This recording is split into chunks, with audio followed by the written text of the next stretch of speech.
আজ ইফতারে যা যা আয়োজন ছিল তাই আপনাদের সাথে শেয়ার করবো। আসসালামু আলাইকুম এভরিওয়ান, আশা করি সবাই অনেক ভালো আছেন। আলহামদুলিল্লাহ আমরা অনেক ভালো আছি। ইফতারে কি কি আয়োজন ছিল তাই আপনাদের সাথে চলে আসলাম শেয়ার করতে। প্রথমে এখানে দেখতেই পাচ্ছেন মিষ্টি দই খেলে আসলে ইফতারের সময় শরীরটা অনেক ঠান্ডা লাগে, খুব ভালো লাগে। তারপর এখানে তো ভাজা পোড়া আছেই, কারণ এগুলো না হলে তো আমাদের বাঙালির ইফতার চলেই না। বাঙালি মানে ভাজা পোড়া ভর্তা ভাত এগুলো খেলেই কিন্তু বাঙালির অনেকটা তৃপ্তি করে খেতে পারে। তাই এই ভাজা পোড়া যতই মানে নিষেধ থাকুক না কেন, তারপরেও কিন্তু এই ভাজা পোড়া খেতে ভালো লাগে। এখানে ছোলা রান্না করা হচ্ছে।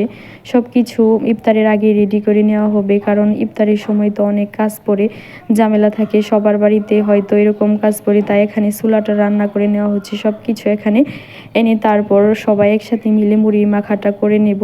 এখানে আমি একটা গাছ থেকে মরিচ এনেছিলাম, এটা অনেক জাল মরিচ, ফুটকা মরিচ বলে থাকি আমরা নাগা মরিচকে। এটা দিয়ে মুড়ি মাখা খাবো, এটা দিয়ে মুড়ি মাখা খেতে কিন্তু অনেক বেশি মজা।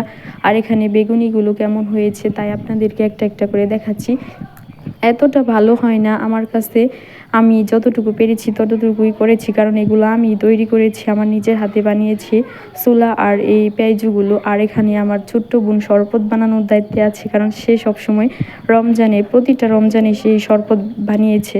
এখানে তরমুজ তো না বললে নয়, কারণ তরমুজ না হলে আমার ইফতার হয় না।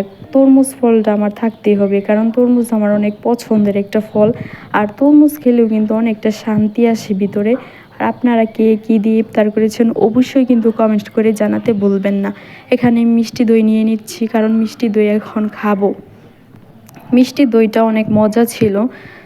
আর সবাই ভালো থাকবেন, সুস্থ থাকবেন। আজকে এই পর্যন্তই। নতুন ভিডিও দেখার আমন্ত্রণ রইল। আল্লাহ হাফিজ।